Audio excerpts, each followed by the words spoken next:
ಏನ್ ನಿನ್ನೆ ಓದ್ತಾ ಇದ್ವಿ ಅಂತಂದ್ರೆ ಪ್ರಾಣಾಹುತಿ ಏನೇನೆಲ್ಲ ಕೆಲಸ ಮಾಡುತ್ತೆ, ಪ್ರಾಣಾಹುತಿ ಅಂದ್ರೆ ಏನು, ಅದೆಲ್ಲ ಏನೇನ್ ಕೆಲಸ ಮಾಡುತ್ತೆ ನಮ್ಮ ಆಧ್ಯಾತ್ಮಿಕ ಪ್ರಯಾಣದಲ್ಲಿ.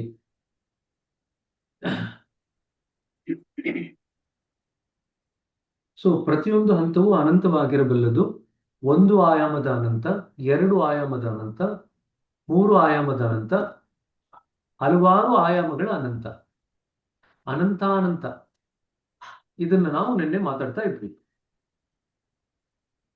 ಸೊ ನಾವು ಒಂದೇ ಆಯಾಮದಲ್ಲಿ ಬೆಳೆದಾಗ ಏನಾಗುತ್ತೆ, ನಾವು ಸಮತೋಲನ ಕಳ್ಕೊಳ್ತೀವಿ. ನಾವು ಬೇರೆ ಬೇರೆ ಆಯಾಮದಲ್ಲಿ ಬೆಳೆದಾಗ ನಮ್ಮ ಸಮತೋಲನ ಗಟ್ಟಿ ಆಗ್ತಾ ಹೋಗುತ್ತೆ, ಬೆಳೀತಾ ಹೋಗುತ್ತೆ. ಒಂದೇ ಆಯಾಮದಲ್ಲಿ ಬೆಳೀತು ಅಂತಂದ್ರೆ ನಿಮ್ಗೆ ಹೇಗೆ ಗೊತ್ತಾಗುತ್ತೆ ಒಂದೇ ಆಯಾಮದಲ್ಲಿ ಬೆಳೀತಾ ಇದ್ದೀರಾ ಅಂತಂದ್ರೆ ಸಮತೋಲನ ಕಳ್ಕೊಳ್ತೀವಿ.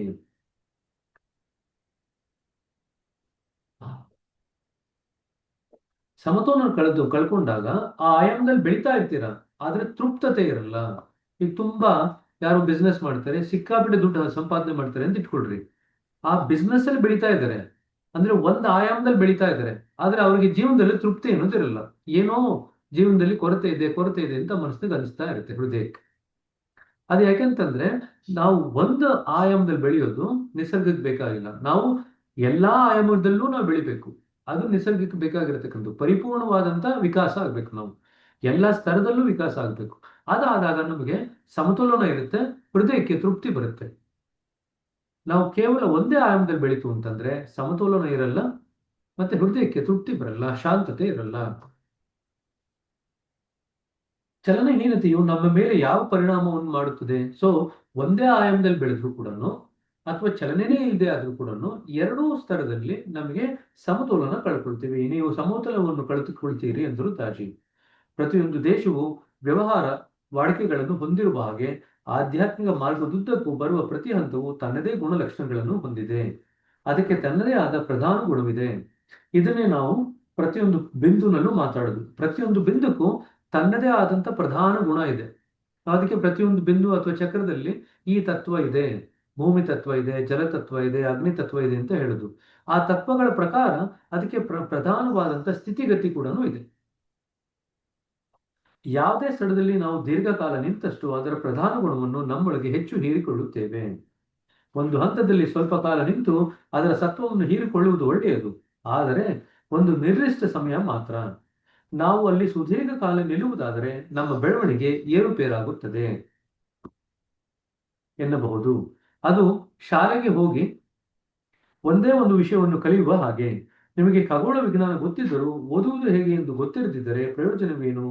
ಹಾಗಾಗಿ ನಾವು ಚಲನಹೀನರಾದಾಗ ನಾವು ಇನ್ನೂ ಬೆಳೆಯುತ್ತಲೇ ಇರುತ್ತೇವೆ. ನಾವು ಆದರೆ ಆಗ ನಾವು ಒಂದೇ ಆಯಾಮದಲ್ಲಿ ಒಂದೇ ದಿಕ್ಕಿನಲ್ಲಿ ಬೆಳೆಯುತ್ತಿರುತ್ತೇವೆ. ಅದು ಸಮಗ್ರ ಬೆಳವಣಿಗೆ ಅಲ್ಲ, ಅದು ವಿಕಸನಶೀಲ ಅಲ್ಲ, ಬದಲಾಗಿ ಅತಿರೇಕವೆನಿಸಿಕೊಳ್ಳುತ್ತದೆ. ಸೊ ಯಾವಾಗ ನಮಗೆ ಅಸಮತೋಲನದಿಂದ ಕೂಡಿದ ಬೆಳವಣಿಗೆ ಆಗುತ್ತೆ, ಅದು ಅತಿರೇಕದ ರೀತಿಯಲ್ಲಿ ವ್ಯಕ್ತ ಆಗುತ್ತೆ. ಹಾಗಿದ್ದರೆ ಪ್ರಾಣಮುಗಿತಿ ಹೀಗೆ ಆಗುವುದನ್ನೇ ತಪ್ಪಿಸುತ್ತದೆ ನಾನೆಂದೆ. ಹೌದು ಎಂದರು ದಾಜಿ.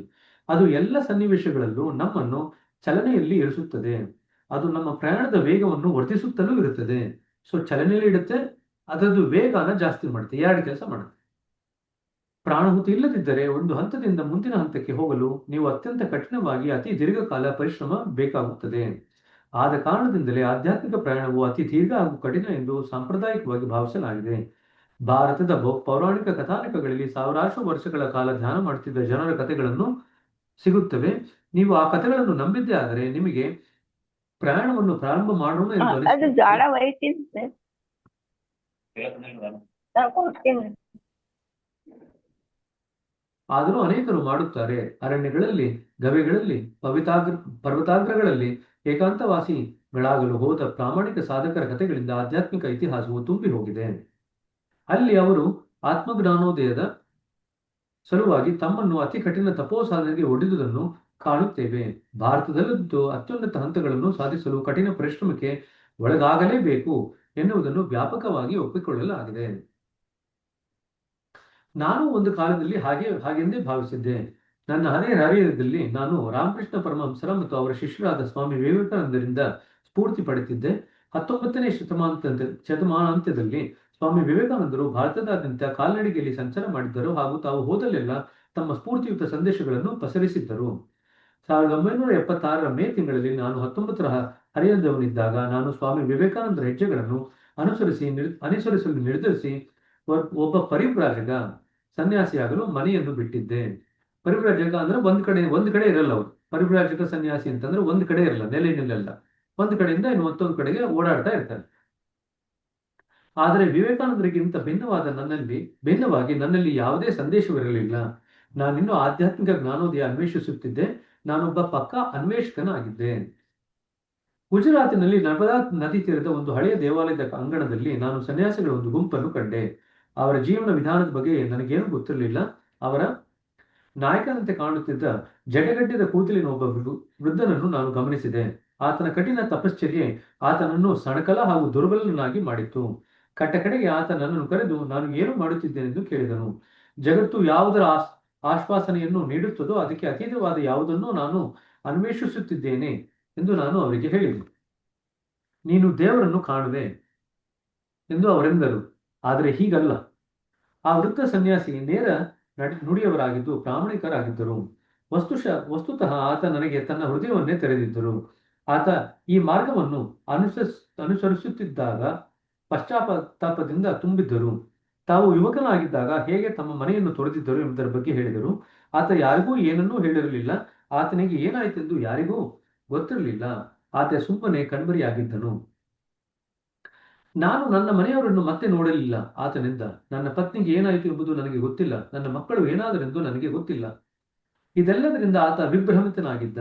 ತನ್ನ ಮಾರ್ಗದಲ್ಲಿ ಆತನಿಗೆ ಭ್ರಮ ನಿರಸನವಾಗಿತ್ತು. ವರ್ಷಾನುಗಟ್ಟಲೆ ಅಲೆಮಾಲಿತನ ಭಿಕ್ಷಾವೃತ್ತಿಯ ಬಳಿಕವೂ ಆತನ ಆಧ್ಯಾತ್ಮಿಕ ಗುರಿ ಆತನಿಂದ ತಪ್ಪಿಸಿಕೊಂಡಿತ್ತು. ಆತನ ಅನ್ವೇಷಣೆ ಏನೋ ನಿಜವಾದುದೇ ಆಗಿತ್ತು, ಆದರೆ ಅದು ದಿಕ್ಚ್ಯುತಿಗೊಂಡಿತ್ತು. ಅಂಡ್ಲೈನ್ ಮಾಡ್ಕೊಳ್ರಿ. ಅನ್ವೇಷಣೆ ನಿಜ ಇರ್ಬೋದು, ಆದರೆ ಅದಕ್ಕೆ ಸರಿಯಾದಂತ ದಿಕ್ಕು ಕೊಡ್ಬೇಕಾಗಿರೋದು ನಮ್ಮ ಕೆಲಸ. ದಿಕ್ಚ್ಯುತಿ ಆಯ್ತು ಅಂತಂದ್ರೆ ನಾವು ಆಧ್ಯಾತ್ಮಿಕ ಗುರಿ ಮುಟ್ಲಿಕ್ಕೆ ಆಗಲ್ಲ. ತಾನು ತಪ್ಪು ದಾರಿಯನ್ನು ಹಿಡಿದು ಹೋಗಿರುವುದು ಆತನಿಗೆ ಗೊತ್ತಾಗಿತ್ತು. ವಸ್ತುಶಃ ದಶಕಗಳ ನಂತರ ಆತನ ಮನೆಗೆ ಹಿಂತಿರುಗಿ ಹೋಗುವ ಆಲೋಚನೆಯನ್ನು ಮಾಡಿದ್ದ. ಆದರೆ ಆತನಿಗೆ ತನ್ನ ಕುಟುಂಬವನ್ನು ಎದುರಿಸಲು ಆಗಲಿಲ್ಲ.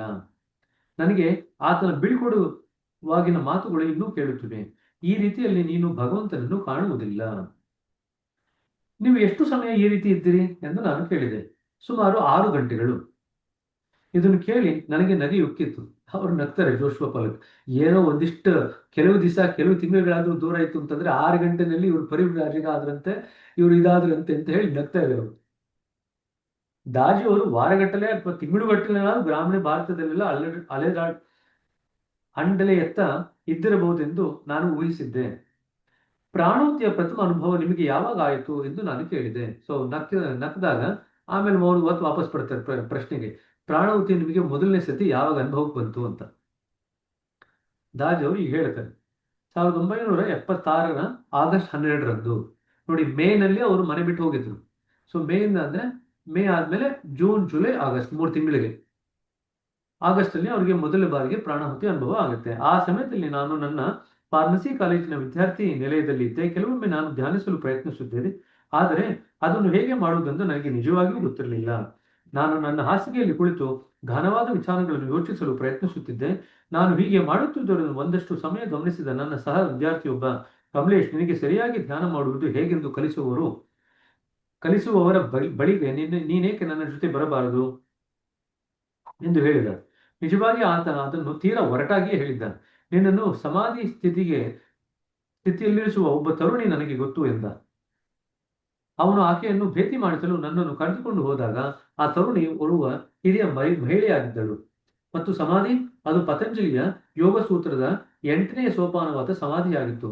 ಅನೇಕ ವೇಳೆ ಜನರು ಸಮಾಧಿ ಒಂದು ಅತೀವ ಉನ್ನತವಾದ ಸಿದ್ಧಿಯಾಗಿದ್ದು ಅದನ್ನು ಸಾಧಿಸಲು ಅನೇಕ ವರ್ಷಗಳೇ ಬೇಕಾಗುತ್ತದೆ ಎಂದು ಭಾವಿಸುತ್ತಾರೆ. ಆದರೆ ಪ್ರಾಣಾಹುತಿಯಿಂದ ಅದು ಒಡನೆಯೇ ಬಂದಿತು. ನಾನು ಅವರ ಮನೆಗೆ ಹೋದಾಗ ಆ ಮಹಿಳೆ ಎಷ್ಟು ಆತ್ಮೀಯವಾಗಿ ನನ್ನನ್ನು ಸ್ವಾಗತಿಸಿದೆಂಬುದನ್ನು ನಾನು ನೆನಪಿಸಿಕೊಳ್ಳುತ್ತೇನೆ. ನಾನು ಬಂದಿರುವುದು ಏಕೆ ಎಂದು ಆಕೆ ವಿಚಾರಿಸಿದಾಗ ನಾನು ಸನ್ಯಾಸಿಗಳೊಂದಿಗಿನ ನನ್ನ ಆ ಮೊದಲಿನ ಅನುಭವವನ್ನು ಹೇಳಿದೆ. ಆಕೆ ಎಂದರು, ಆ ಸನ್ಯಾಸಿಗಳು ಅಳೆದಾಡುವ ಪರ್ವತಾರಣ್ಯಗಳಲ್ಲಿ ದೇವರು ಇರುವನೆಂಬುದು ನಿಜ. ದೈವತ್ವವು ಎಲ್ಲೆಡೆ ಇರುತ್ತದೆ.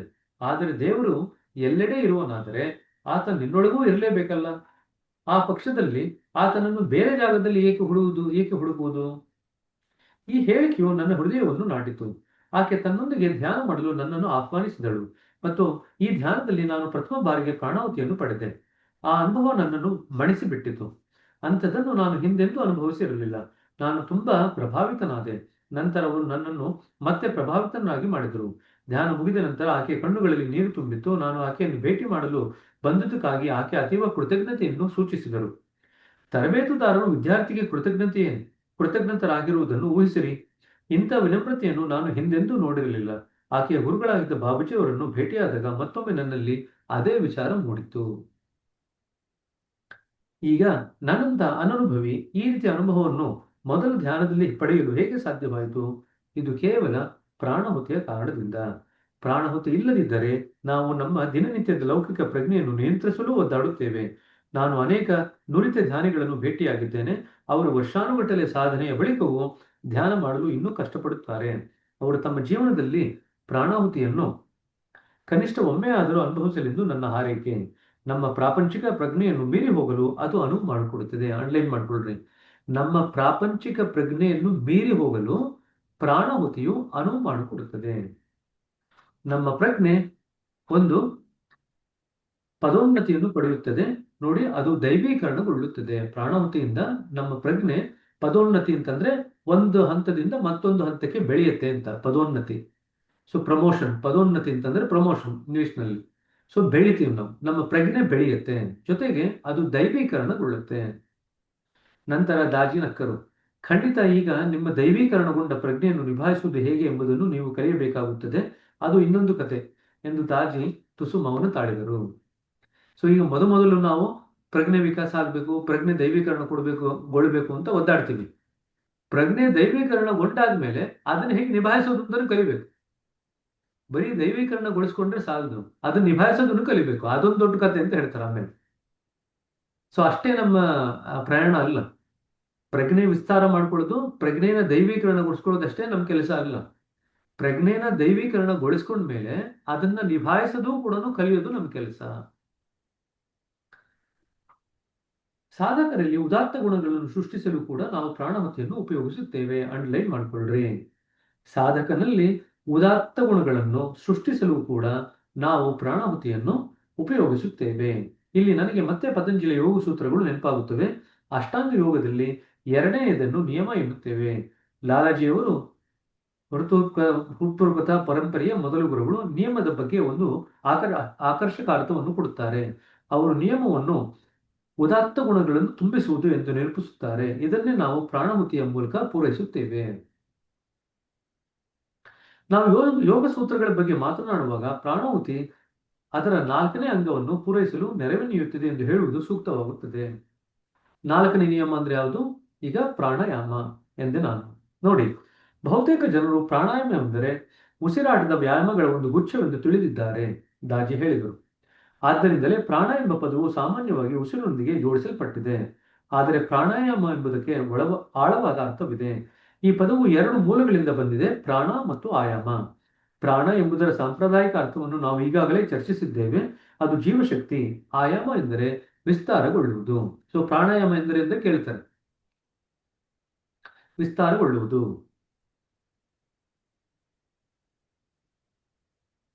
ಇನ್ನೊಂದು ರೀತಿಯ ಅರ್ಥನೂ ಕೊಡ್ತಾರೆ ಬೇರೆ ಕಡೆ. ಪ್ರಾಣಾಯಾಮ ಅಂತಂದ್ರೆ, ಪ್ರಾಣ ಅಂತಂದ್ರೆ ಜೀವಶಕ್ತಿ, ಆಯಾಮ ಅಂತಂದ್ರೆ ಒಂದು ಶಿಸ್ತನ್ನು ಕೊಡೋದು.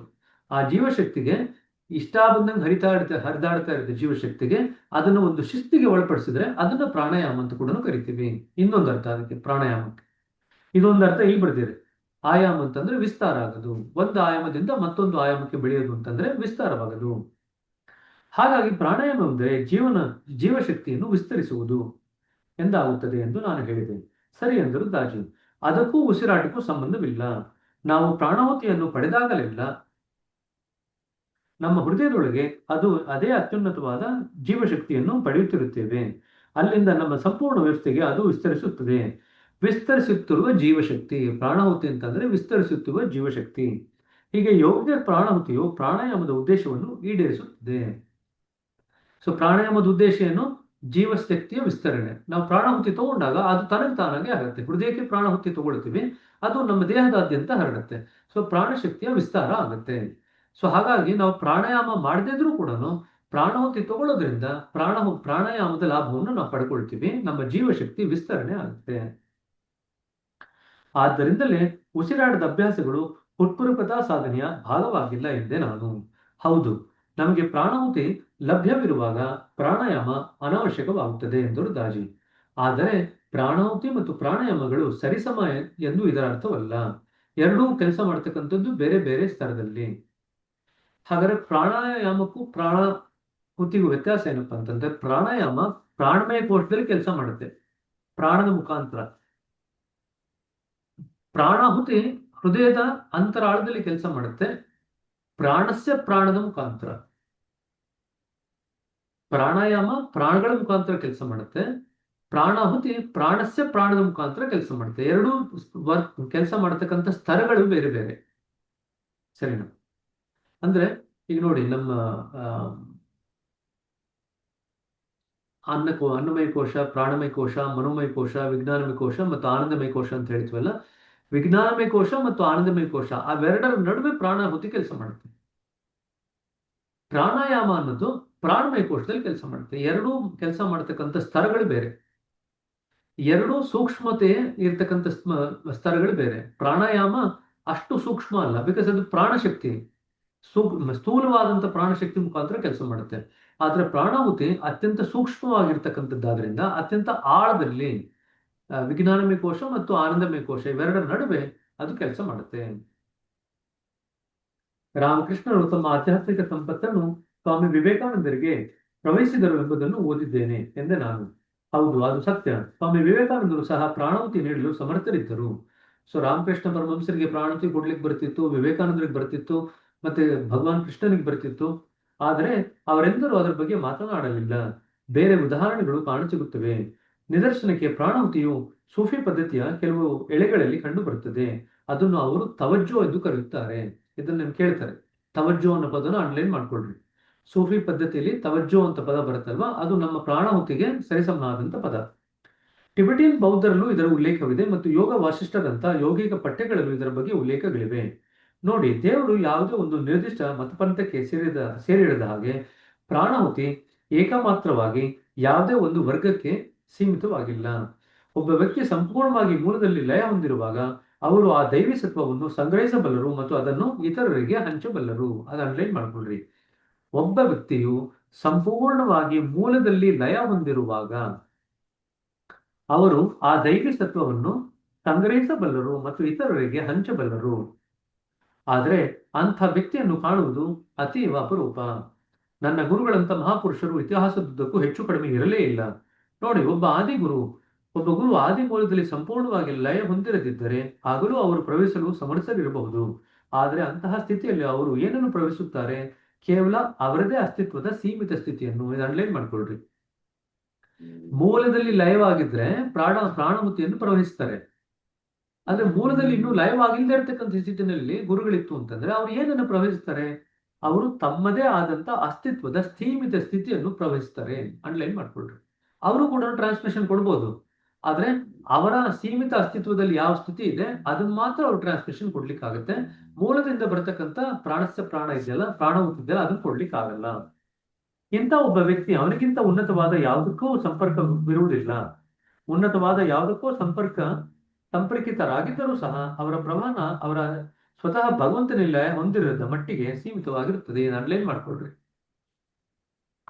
ಉನ್ನತವಾದಂತ ಯಾವುದಕ್ಕೋ ಸಂಪರ್ಕಿತರಾಗಿದ್ದರೂ ಸಹ ಅವರ ಪ್ರವಾಹನ ಅವರು ಸ್ವತಃ ಭಗವಂತನಲ್ಲಿ ಲಯ ಹೊಂದದಿರುವ ಮಟ್ಟಿಗೆ ಸೀಮಿತವಾಗಿರುತ್ತದೆ. ಈಗ ಪ್ರಶಿಕ್ಷಕರೆಲ್ಲ ಇರ್ತಾರಲ್ಲ, ಪ್ರಶಿಕ್ಷಕರು ಗುರುಗಳ ಜೊತೆಗೆ ಸಂಬಂಧ ಇಟ್ಕೊಂಡಿದ್ದಾರೆ. ಗುರುಗಳು ಮೂಲದಲ್ಲಿ ಲಯ ಹೊಂದಿದ್ದಾರೆ. ಪ್ರಶಿಕ್ಷಕರು ಗುರುಗಳ ಜೊತೆಗೆ ಸಂಬಂಧ ಇಟ್ಕೊಂಡಿರೋದ್ರಿಂದ ಗುರುಗಳ ಮುಖಾಂತರ ಆ ಶಕ್ತಿಯನ್ನು ತಗೊಂಡು ಅವರು ಧಾರೆ ಹರಿತಾರೆ. ಆದರೂ ಕೂಡ ಪ್ರಶಿಕ್ಷಕರು ಆ ಗುರುವಿನಿಂದ ಆ ಶಕ್ತಿ ತಗೊಂಡು ಅಭ್ಯಾಸಿ ಹೃದಯಕ್ಕೆ ಧಾರೆ ಹರಿದ್ರು ಕೂಡ ಅದರಲ್ಲಿ ಲಿಮಿಟೇಷನ್ಸ್ ಇದೆ. ಯಾವ ರೀತಿಯಾದಂತ ನ್ಯೂನತೆ ಬರುತ್ತೆ ಅದರಲ್ಲಿ? ಆ ವ್ಯಕ್ತಿ ಭಗವಂತನ ಜೊತೆಗೆ ಎಷ್ಟರ ಮಟ್ಟಿಗೆ ಲಯ ಹೊಂದಿರಲ್ವೋ ಅಷ್ಟರ ಮಟ್ಟಿಗೆ ಅದು ಸೀಮಿತವಾಗಿರುತ್ತೆ. ಇದು ಅನ್ಲೈನ್ ಮಾಡ್ಕೊಳ್ಳಿ. ಈ ಕಾರಣಕ್ಕೆ ಪ್ರತಿಯೊಂದು ಪ್ರಶಿಕ್ಷಕರಲ್ಲಿ ನೀವು ಸಿಟ್ಟಿಂಗ್ ತಗೊಂಡಾಗ, ಬೈಠಕ್ ತಗೊಂಡಾಗ ಅನುಭವ ಬೇರೆ ಬೇರೆ ಆಗತ್ತೆ. ಯಾಕೆಂದ್ರೆ ಪ್ರತಿಯೊಬ್ಬರು ಪ್ರಶಿಕ್ಷಕರು ಬೇರೆ ಬೇರೆ ಮಟ್ಟದಲ್ಲಿ ಭಗವಂತನ ಜೊತೆಗೆ ಲಯ ಹೊಂದಿರ್ತಾರೆ ಅಲ್ವಾ. ಪ್ರಶಿಕ್ಷಕರು ಕೂಡ ಅಭ್ಯಾಸಿಗಳೇ ಅಲ್ವಾ, ಅವರು ಕೂಡ ಬೆಳೀತಾ ಇರ್ತಾರೆ. ಸೊ ಅವ್ರು ಬೆಳೀತಾ ಬೆಳೀತಾ ಹೆಚ್ಚು ಹೆಚ್ಚು ಲಯ ಹೊಂದುತ್ತಾರೆ. ಹಾಗಾಗಿ ಅವರಲ್ಲಿ ಲಯ ಎಷ್ಟು ಮಟ್ಟಿಗೆ ಹೊಂದುತ್ತಾರೋ ಅಷ್ಟು ಮಟ್ಟಿಗೆ ಪ್ರಾಣಹುತಿ ಕೆಲಸ ಮಾಡುತ್ತೆ. ಅವ್ರ ಸೊ ಲಾಸ್ಟ್ ಸೆಂಟೆನ್ಸ್ ಇದೆಯಲ್ಲ, ಅವರ ಪ್ರವಾಹನ ಅವರು ಸ್ವತಃ ಭಗವಂತನಲ್ಲಿ ಲಯ ಹೊಂದದಿರುವ ಮಟ್ಟಿಗೆ ಸೀಮಿತವಾಗಿರುತ್ತದೆ. ನಾವು ಎಷ್ಟು ಮಟ್ಟಿಗೆ ಭಗವಂತನ ಜೊತೆ ನಾವು ಲಯ ಹೊಂದಿರಲ್ವೋ ಅಷ್ಟು ಮಟ್ಟಿಗೆ ನಮ್ಮ ಪ್ರವಾಹನ ಸೀಮಿತವಾಗಿರುತ್ತೆ. ಅಂದ್ರೆ ಅದು ಪರಿಪೂರ್ಣವಾಗಿರಲ್ಲ. ಹಾಗಾಗಿ ನಮಗೆ ಒಂದು ಪ್ರಶಿಕ್ಷಕರಿಂದ ಮತ್ತೊಂದು ಪ್ರಶಿಕ್ಷಕರ ಹತ್ರ ಹೋಗಿ ನಾವು ಬೈಠಕನ್ನು ತಗೊಂಡಾಗ ಎಲ್ಲರೂ ಅದೇ ಪ್ರಾಣಹುತಿಯನ್ನೇ ಉಪಯೋಗಿಸಿದ್ರು ಕೂಡ ನಮಗೆ ಅನುಭವದಲ್ಲಿ ಸಾಕಷ್ಟು ವ್ಯತ್ಯಾಸಗಳು ಗೊತ್ತಾಗುತ್ತೆ. ಸರಿನಾ? 7:47 ಆಯ್ತು. ಶುರು ಆಯ್ತಾ ಏನಾದ್ರು ಧ್ಯಾನ? ಆಗಿದೆ ಅನ್ಸುತ್ತೆ. ಆಯ್ತಾ? ನೋಡಿದ್ರ? ಇದ್ರಲ್ಲಿ ಬಂದಿತ್ತು ಸರ್ 4:45 ಅಂತ ಅಷ್ಟೇ. ಅಲ್ಲಲ್ಲ, ಲಿಂಕ್ ಬಂದಿತ್ತು. ಧ್ಯಾನ ಇನ್ನ ಚಾಲು ಆಗಿಲ್ರಿ. ಚಾಲು ಆಗಿಲ್ಲ, ತೊಂದ್ರೆ ಇಲ್ಲ. ಚಾಲು ಆದ್ರೆ ಹೇಳ್ರಿ ಯಾರೊಬ್ರು. ಇದು ಅರ್ಥ ಆಯ್ತಾ ಯಾಕೆ ಒಂದು ಪರ್ಸೆಪ್ಟರ್ ಇಂದ ಮತ್ತೊಂದು ಪರ್ಸೆಪ್ಟರ್ ಹತ್ರ ಹೋಗಿ ಸಿಟ್ಟಿಂಗ್ ತಗೊಂಡಾಗ ವ್ಯತ್ಯಾಸ ಆಗುತ್ತೆ ಅಂತ? ಇನ್ನು ಮಾಸ್ಟರ್ ಬಂದಿಲ್ಲ ಬ್ರದರ್. ಸರಿ. ಆ ಮಿತಿ ಆ ಪ್ರಾಣಾಹುತಿಯ ಪರಿಣಾಮವನ್ನು ಕುಂಠಿತಗೊಳಿಸುತ್ತದೆ. ನಾನು ಹೇಳಿದೆ ಯಾವ ಮಿತಿ? ಭಗವಂತನ ಜೊತೆಗೆ ಎಷ್ಟರ ಮಟ್ಟಿಗೆ ನಾವು ಲಯ ಹೊಂದಿಲ್ವೋ ಅದು ಪ್ರಾಣಹುತಿಗೆ ಮಿತಿ ಹಾಕತ್ತೆ. ಆ ಮಿತಿ ಆ ಪ್ರಾಣಹುತಿಯ ಪರಿಣಾಮವನ್ನು ಕುಂಠಿತಗೊಳಿಸುತ್ತದೆ ನಾನು ಅಂದೆ. ಖಂಡಿತವಾಗಿಯೂ ದಾಜಿ ಹೇಳಿದರು. ನೋಡಿ, ಸಮಾಧಿಯ ಅತ್ಯಂತ ಗಾಢವಾದ ಸ್ತರಗಳಲ್ಲಿ ನಮ್ಮ ಸ್ಥಿತಿ ನಾವು ಭೌತಿಕ ಅಸ್ತಿತ್ವಕ್ಕೆ ಬರುವ ಮೊದಲು ಇದ್ದ ಮೂಲ ಸ್ಥಿತಿಯನ್ನು ಹೋಲುತ್ತದೆ. ಆ ಸಮಯದಲ್ಲಿ ಅಲ್ಲಿ ಚಲನೆ ಇರಲಿಲ್ಲ, ಬದಲಾಗಿ ಸ್ತಬ್ಧತೆ ಮಾತ್ರ ಇತ್ತು. ಸೊ ಮೂಲದಲ್ಲಿ ಏನಿದೆ? ಚಲನೆ ಇಲ್ಲ, ಸ್ತಬ್ಧತೆ ಇದೆ. ಆದ್ರೆ ಆ ಸ್ತಬ್ಧತೆಯಲ್ಲಿ ಅಗಾಧ ಅಂತಃಶಕ್ತಿ ಇತ್ತು, ಅಪಾರ ಚೈತನ್ಯವಿತ್ತು. ಇದು ಅಂಡರ್ಲೈನ್ ಮಾಡ್ಕೊಳ್ರಿ. ಮೂಲ ಸ್ಥಿತಿಯಲ್ಲಿ ಏನಿದೆ? ಸ್ತಬ್ಧತೆ ಇದೆ, ಅಪಾರ ಚೈತನ್ಯ ಇದೆ, ಅಪಾರ ಅಂತಃಶಕ್ತಿ ಇದೆ. ಆ ಚೈತನ್ಯವು ಚಲನೆಗೆ ತೊಡಗಿದಾಗ ನಾವು ಅದನ್ನು ಆದಿಶಕ್ತಿ ಎಂದು ಗುರುತಿಸುತ್ತೇವೆ. ಯೌಗಿಕ ಪ್ರಾಣಹುತಿ ಆ ಆದಿಶಕ್ತಿಯಾಗಿದೆ. ಆದಿಶಕ್ತಿ ಮಾತ್ರವೇ ನಮ್ಮನ್ನು ಆದಿಸ್ಥಿತಿಗೆ ತರಬಲ್ಲದು. ಅಂಡರ್ಲೈನ್ ಮಾಡ್ಕೊಳ್ರಿ. ಅದಕ್ಕೇನೆ ಮೊನ್ನೆ ಆದಿಶಕ್ತಿ ಮಹೋತ್ಸವ ಅಂತ ಮಾಡಿದ್ದು. ಜ್ಞಾಪಕ ಇದೆ? ಆದಿಶಕ್ತಿ ಮಹೋತ್ಸವ ಅಂತ ಮಾಡಿದ್ರಲ್ಲ. ಆದಿಶಕ್ತಿ ಮಹೋತ್ಸವ ಅಂತಂದ್ರೆ ನಾವು ಪ್ರಾಣಾಹುತಿಯನ್ನು ಸಂಭ್ರಮಾಚರಣೆ ಮಾಡ್ತಾ ಇದ್ವಿ. ಪ್ರಾಣಾಹುತಿಯನ್ನು ಗುರಿಯಾಗಿಟ್ಟುಕೊಂಡು ಸಂಭ್ರಮಾಚರಣೆ ಮಾಡ್ತಾ ಇದ್ವಿ. ಅದೇ ಆದಿಶಕ್ತಿ. ಸರಿನಾ? ವಸ್ತುಶಃ ಆದಿಶಕ್ತಿಗಿಂತಲೂ ಉತ್ತಮವಾದ ಪದಪ್ರಯೋಗವೆಂದರೆ ಶಕ್ತಿ ಇಲ್ಲದ ಶಕ್ತಿ ಎಂಬುದು. ಜನಕ್ಕೆ ಆದಿಶಕ್ತಿ ಅಂತ ಹೇಳಿದ್ರೆ ಅದಕ್ಕೆ ಸಂಬಂಧ ಮಾಡ್ಕೊಳ್ಳೋದು ಸ್ವಲ್ಪ. ಅದಕ್ಕೆ ಇನ್ನೊಂದು ರೀತಿಯಾದಂತ ಅರ್ಥ ಕೊಡ್ಬೇಕು ಅಂತಂದ್ರೆ ಶಕ್ತಿ ಇಲ್ಲದ ಶಕ್ತಿ. ಆದಿಶಕ್ತಿ ಅಂತಂದ್ರೆ ಪ್ರಾಣಹುತಿ ಅಂತಂದ್ರೆ ಶಕ್ತಿ ಇಲ್ಲದ ಶಕ್ತಿ. ಪ್ರಾಣಹುತಿಗೆ ಒಂದು ಪರಿಣಾಮ ಇದೆ, ಆದರೆ ಪ್ರತಿಕ್ರಿಯೆಯನ್ನು ಅದು ಉಂಟು ಮಾಡುವುದಿಲ್ಲ. ಅಂಡರ್ಲೈನ್ ಮಾಡ್ಕೊಳ್ರಿ. ಪ್ರಾಣಹುತಿಗೆ ಪರಿಣಾಮ ಇದೆ, ಆದ್ರೆ ಅದು ಪ್ರತಿಕ್ರಿಯೆಯನ್ನು ಉಂಟು ಮಾಡಲ್ಲ. ಸಾಮಾನ್ಯವಾಗಿ ಶಕ್ತಿ ಒಂದು ಪ್ರತಿಕ್ರಿಯೆಯನ್ನು ಉಂಟು ಮಾಡುತ್ತದೆ. ಪ್ರಾಣಹುತಿಗೂ ಮತ್ತು ಶಕ್ತಿಗೂ ಇರತಕ್ಕಂಥ ವ್ಯತ್ಯಾಸ ಕೇಳ್ತಾರೆ ಪರೀಕ್ಷೆನಲ್ಲಿ. ಪ್ರಾಣಹುತಿ ಶಕ್ತಿರಹಿತವಾದಂತ ಶಕ್ತಿ, ಅದು ಪರಿಣಾಮ ಬೀರುತ್ತೆ, ಆದ್ರೆ ಅದು ಪ್ರತಿಕ್ರಿಯೆಯನ್ನು ಉಂಟು ಮಾಡಲ್ಲ. ಸಾಮಾನ್ಯ ಶಕ್ತಿ ಏನ್ ಮಾಡುತ್ತೆ? ಪರಿಣಾಮ ಬೀರ್ಲಿಕ್ಕೆ ಒದ್ದಾಡುತ್ತೆ, ಅದು ಪ್ರತಿಕ್ರಿಯೆಯನ್ನು ಉಂಟು ಮಾಡುತ್ತದೆ. ಶಕ್ತಿ ಒಂದು ಪ್ರತಿಕ್ರಿಯೆಯನ್ನು ಉಂಟು ಮಾಡುತ್ತದೆ, ಅದಕ್ಕೆ ಪರಿಣಾಮ ಇರುವುದಿಲ್ಲ. ನೀವು ಯಾರನ್ನಾದರೂ ಅವಗಣಿಸಿದರೆ ಅವರು ಪ್ರತಿಕ್ರಿಯಿಸುತ್ತಾರೆ, ಆದ್ರೆ ಅಲ್ಲೊಂದು ಪರಿಣಾಮ ಇದೆಯೇ? ಆ ತೀವ್ರ ಭಯಗಳು ಅವರನ್ನು ಬದಲಾಯಿಸುತ್ತದೆಯೇ? ಶಕ್ತಿ ಯಾವಾಗಲೂ ಪ್ರತಿಕ್ರಿಯೆಗಳನ್ನು ಉಂಟು ಮಾಡುತ್ತದೆ. ಪ್ರೇಮ ಮಾತ್ರ ಪ್ರತಿಕ್ರಿಯೆಯನ್ನು ಉಂಟು ಮಾಡದೆ ಒಂದು ಪರಿಣಾಮವನ್ನು ಸೃಷ್ಟಿಸಬಲ್ಲದು. ಅಂಡರ್ಲೈನ್ ಮಾಡ್ಕೊಳ್ರಿ. ಯಾವುದು ಪ್ರತಿಕ್ರಿಯೆಯನ್ನು ಉಂಟು ಮಾಡದೆ ಬದಲಾವಣೆ ಮಾಡುತ್ತೆ, ಪರಿಣಾಮವನ್ನು ಮಾಡುತ್ತೆ? ಪ್ರೇಮ ಮಾತ್ರ. ಆ ಪ್ರಿಯವಾದ ಶಕ್ತಿರಹಿತ ಶಕ್ತಿಯಾದ ಪ್ರಾಣಾಹುತಿಯ ಕಾರಣದಿಂದ ನಾವು ಮೂಲದೊಡನೆ ಐಕ್ಯತೆಯ ನಮ್ಮ ಆದಿಸ್ಥಿತಿಯನ್ನು ಮತ್ತೆ ಪಡೆಯಲು ಸಮರ್ಥರಿರುತ್ತೇವೆ. ಅದೇ ಯೋಗದ ವ್ಯಾಖ್ಯಾ. ಇದು ಅಂಡರ್ಲೈನ್ ಮಾಡ್ಕೊಳ್ರಿ. ಯೋಗದ ವ್ಯಾಖ್ಯಾ ಎಂದರೆ ಏನು ಅಂತ ಕೇಳಬಹುದು. ಶಕ್ತಿರಹಿತ ಶಕ್ತಿ. ಶಕ್ತಿರಹಿತ ಶಕ್ತಿಯಾದ ಪ್ರಾಣಾಹುತಿಯ ಕಾರಣದಿಂದ ನಾವು ಮೂಲದೊಡನೆ ಐಕ್ಯತೆಯ ನಮ್ಮ ಆದಿ ಸ್ಥಿತಿಯನ್ನು ಮತ್ತೆ ಪಡೆಯಲು ಸಮರ್ಥರಿರುತ್ತೇವೆ. ಅದೇ ಯೋಗದ ವ್ಯಾಖ್ಯ. ಹಾಗಾದ್ರೆ ಪರಮಸ್ಥಿತಿಯನ್ನು ತಲುಪಲು ನಾವು ಪಡೆಯುವ ಪ್ರಾಣಾಹುತಿ ಆ ಪರಮಸ್ತರದಿಂದಲೇ ಬರಬೇಕು. ನಾನೆಂದೆ, ಹೌದು ತಾಜಿ ಅಂದರು. ಆ ಪರಮಸ್ಥಿತಿಯೊಂದಿಗೆ ಸದೃಶವಾಗಲು ವಿಕಸನ ಹೊಂದಿರುವ ವ್ಯಕ್ತಿ ಮಾತ್ರವೇ ಆ ಮೂಲವನ್ನು ಯೌಗಿಕ ಪ್ರಾಣಾಹುತಿಯ ರೂಪದಲ್ಲಿ ಸಕ್ರಿಯಗೊಳಿಸಲು ಸಮರ್ಥನಿರುತ್ತಾನೆ. ಅಲ್ಲಿ ಲಾಲಾಜಿ ಅವರು ಒಂದು ಪ್ರಮುಖ ಆವಿಷ್ಕಾರವನ್ನು ಮಾಡಿದರು. ಅವರು ಮೂಲದಲ್ಲಿ ಸಂಪೂರ್ಣವಾಗಿ ಲಯ ಹೊಂದಿದ ವ್ಯಕ್ತಿ ಇತರರನ್ನು ಆತನ ಪ್ರಾಣಾಹುತಿಗೆ ವಾಹನ ಅಥವಾ ನಾಲೆಗಳಾಗುವಂತೆ ಅವರನ್ನು ಸಿದ್ಧಗೊಳಿಸುವ ಒಂದು ವಿಧಾನವನ್ನು ಕಂಡುಹಿಡಿದರು. ನೋಡಿ, ಈ ಪದ್ಧತಿ ಮುಂಚೆ ಇರಲಿಲ್ಲ. ಸ್ವಾಮಿ ವಿವೇಕಾನಂದ ಪ್ರಾಣಾಹುತಿ ಬಗ್ಗೆ ಗೊತ್ತಿತ್ತು, ರಾಮಕೃಷ್ಣ ಪರಮಹಂಸರು ಗೊತ್ತಿತ್ತು, ಮತ್ತೆ ಕೃಷ್ಣನಿಗೂ ಗೊತ್ತಿತ್ತು. ಆದ್ರೆ ಅವ್ರು ಯಾರು ಈ ಪದ್ಧತಿಯ ಸೃಷ್ಟಿ ಮಾಡಲಿಲ್ಲ. ಪದ್ಧತಿ ಯಾರು? ಆ ವ್ಯಕ್ತಿ ಯಾರು ಮೂಲದಲ್ಲಿ ಲಯ ಹೊಂದಿದ್ದಾರೆ, ಅವರು ಪ್ರಾಣಾಹುತಿನ ಪ್ರವಾಹನ ಮಾಡಬೇಕಾದ್ರೆ ಆ ಪ್ರಾಣಾಹುತಿನ ಉಪಯೋಗಿಸ್ಕೊಂಡು ಬೇರೆಯವರು ಕೂಡ ಬೇರೆಯವ್ರ ಮೇಲೆ ಕೆಲಸ ಮಾಡುವಂತ ರೀತಿಯ ಒಂದು ಪದ್ಧತಿನ ಬೇರೆ ಯಾರು ಸೃಷ್ಟಿ ಮಾಡಿರಲಿಲ್ಲ. ಲಾಲಾಜಿ ಅವರು ಅದನ್ನ ಸೃಷ್ಟಿ ಮಾಡಿದ್ರು. ಅದೇ ಪ್ರಶಿಕ್ಷಕರ ಪದ್ಧತಿ. ಅವರು ಮೂಲದಲ್ಲಿ ಸಂಪೂರ್ಣವಾಗಿ ಲಯ ಹೊಂದಿದ ವ್ಯಕ್ತಿ ಇತರರನ್ನು ಆತನ ಪ್ರಾಣಾಹುತಿಗೆ ವಾಹನ ಅಥವಾ ನಾಲೆಗಳಾಗಿ, ಈಗ ಪ್ರಶಿಕ್ಷಕರೆಲ್ಲ ವಾಹನ ಅಥವಾ ನಾಲೆಗಳು. ಯಾವ ವಾಹನ ಅಥವಾ ನಾಲೆ? ಯಾವುದಕ್ಕೆ ವಾಹನ ಅಥವಾ ನಾಲೆ? ಗುರುಗಳ ಪ್ರಾಣಾಹುತಿ ಶಕ್ತಿಗೆ ನಾವೆಲ್ಲ ನಾಲೆಗಳು, ನಾವೆಲ್ಲ ವಾಹನಗಳು. ಅವರನ್ನು ಸಿದ್ಧಗೊಳಿಸುವ ಒಂದು ವಿಧಾನವನ್ನು ಕಂಡುಹಿಡಿದರು. ಅಂದ್ರೆ ಪ್ರಶಿಕ್ಷಕರನ್ನು ಗುರುಗಳು ತಯಾರು ಮಾಡ್ತಾರೆ. ಪ್ರಶಿಕ್ಷಕರು ಗುರುಗಳ ಕೆಲಸನ ಅವರ ಪ್ರಾಣಾಹುತಿಯ ಶಕ್ತಿಯನ್ನು ಉಪಯೋಗಿಸ್ಕೊಂಡು ಮಾಡುವಂತ ರೀತಿಯಲ್ಲಿ ಒಂದು ವಿಧಾನ ಕಂಡುಹಿಡಿದರು. ನಮ್ಮ ಹಲವಾರು ಸಾವಿರದಷ್ಟಿರುವ ಹುಟ್ಟುರುಕತಾ ಸ್ವಯಂ ಸೇವಕ ಪ್ರಶಿಕ್ಷಕರು ಜಗತ್ತಿನೆಲ್ಲೆಡೆ ಗುರುವಿನ ಪರವಾಗಿ ಪ್ರಾಣಾಹುತಿಯನ್ನು ನೀಡುತ್ತಿರುವುದಕ್ಕೆ ಈ ಪರಿಶೋಧನೆಯ ಕಾರಣವಾಗಿದೆ. ಲಾಲಾಜಿ ಅವರು ಇದನ್ನ ಏನ್ ಕಂಡುಹಿಡಿದ್ರಲ್ಲ, ಸರಿ, ಲಾಲಾಜಿ ಅವರು ಏನ್ ಕಂಡುಹಿಡಿದ್ರಲ್ಲ ಆ ಒಂದು ವಿಧಾನನೇ ಉಪಯೋಗಿಸ್ಕೊಂಡು ಈಗ ಪ್ರಶಿಕ್ಷಕರ ಪದ್ಧತಿಯಲ್ಲಿ ನಾವು ನಮ್ಮ ತರಬೇತಿಯನ್ನು ಪಡ್ಕೊಳ್ತಾ ಇದ್ದೀವಿ. ಸರಿನಾ? ಸರಿ, ಇಲ್ಲಿಗೆ ನಿಲ್ಲಿಸೋಣಂತೆ. 62 ಪುಟ. ನಾಳೆ ಇಲ್ಲಿಂದ ಕಂಟಿನ್ಯೂ ಮಾಡೋಣ. ಎಲ್ಲರೂ ಕೂಡ ಧ್ಯಾನಕ್ಕೆ ಕೂತ್ಕೊಳ್ಳಿ. ಸರಿನಾ? ಶುಭ ದಿವಸ. ನಮಸ್ತೆ.